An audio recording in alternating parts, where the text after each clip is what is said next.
من الشیطان الرجیم بسم الله الرحمن الرحیم. اول خو زه په کلي باندې وم، ملګري یې پارټۍ ور کانټیکټ وکړ، مجلس کې دا بدقسمتي ده چې وزیرستان دا نیټورک نشته چې ته پوسه مسالې جوړې شي نو خبر لیټ راسي. ملګري وي شته کړه وي کانټیکټ ملګري وي که د نورالشاه وي ملګري یې چې اول خلک دا پته وي چې د پارټۍ لیډرشپ کانټیکټ وکړه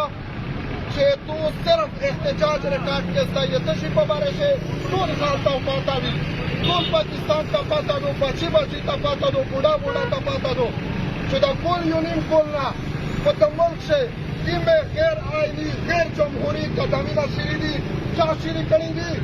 پی ډي ایم په څټ یې څښتای چیف آف آرمي سټاف جنرل عاصم منیر چې د حافظ په نوم باندې مشهور دی. ملګري یې تاسو ته پاته وي مخکې عمران خان نیولی و په دغه پاکستان مارکیټ باندې د وزیرستان د پارټۍ ملګري وتلي وي، ولې ها دغه جامې ویش کړي وې نن رښتیا هم دغه خبره کي چې عاصم منیر صاحب ګوره کمیش خبره د پی ډي ایم حکومت وکي یا د فضل الرحمن وکي یا د نواز شریف وکي یا د زرداري وکي دا ټول غله د ډاکو کول عمران خان 2045 کاله مخکې دا تا شکست ورکړه، دا یې ختم کړي وي. د ملک بچي بچي ته دا پاته دو چې فضل الرحمن، نواز شریف، زرداري، احمد والي وغیره دا ټول غله دي، دا قوم ډېر وختي ریجکټ کړي دي. خو ملګري یې چې کله دا ایکسپوز شول دا د امریکې ایجنټ ټول ایکسپوز شول، بیا ملګري یې امریکا آرمي چیف ته چې په هغه ټایم ایکس آرمي چیف باجوه چې د آرمي چیف چار دا وي چې د ملک دفاع کو دی چې ریټایر کېده هر چا ته پاته دو دغه پی ډي ایم حکومت چې دا یې په بلیک میل کوه د دا اساسي جواته کړې 1200 ارب روپۍ کرپشن یې کړی وه، نو یې دغه ډیل سره وکړه، دغه دا ډیمانډ ورنه وکړل، امریکې حکم ورته وکړه چې دوست عمران خان نرګس کسدار عزتمنه چې په دغه شیندیان کلیر وي چې امریکې عمران خان ویله نه وخواش، صرف یې په دا نه وخواش چې په دا نه مخ شو چې په اقتدار شکیم خلق وه هغه د امریکې حکمونه د امریکې غلامي وکړه، پاس په $60 وګټل، زوم ته یې کرپشن وکړه، د پاکستان د عوامو هېڅ فکر نه و ورسره. خو عزتمنې چې کله عمران خان وزیر اعظم شو عمران خان دا ورته وویل چې د پیسې د کرپشن یا دا سوچ د مونه دی د عمران خان سره د حقوق د فټا د وزیرستان د دغه پښتنې د پیرا ریاست غم فکر و، داسې غم فکر لکه څرنګه چې د یوه پلور سره د بچي وي. نو هغه دا ورته وویل په خارجه پالیسي شي چې زه د پاکستان عوامو په مفاد شي، پاکستان د عوامو په مفاد شي او فیصلې کا که امریکا په خفه کېږي خفه ده شي، که هندوستان په خفه کېږي خفه ده شي، که اقوام متحده IMF خفه کېږي خفه ده شي. نو هغې په بدلا شي عزتمنې امریکا چې بشعوره خبره دو بچي بچي ته پته دو چې امریکې وارمي چیف ته ایکس آرمي چیف باجوه ته وویل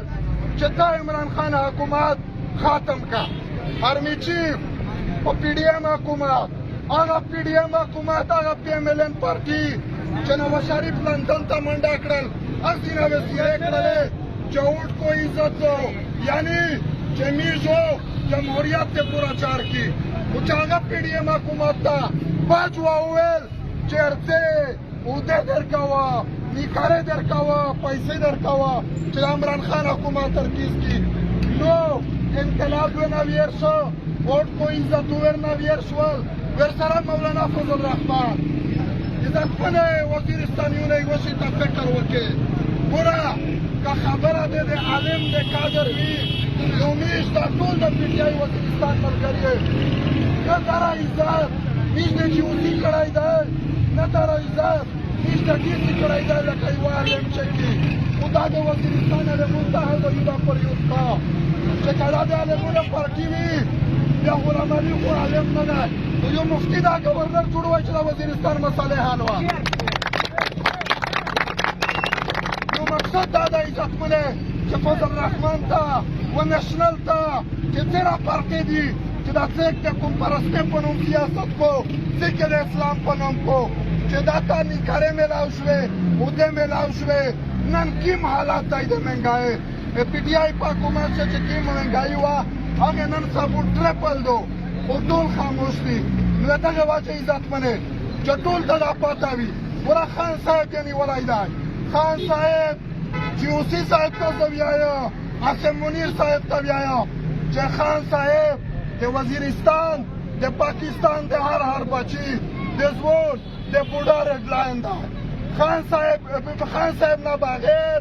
پاکستان همیش د پورا داسې دی لکه یو آسنو ویلې چې شهباز شریف خو همیش په وزیرستان شه اشا کمزوری خان نه په شهباز شریف نه خو بهتر دی نو دا د پی ډي ایم حکومت دا فکس میں چکیم راوند دی دا نن همیش ته ناقابل قبول دی په ټول عمر ناقابل قبول وي نو ملګریه په موقع د پارټۍ دا انسټرکشنز دي چې توس احتجاج ریکارډ کې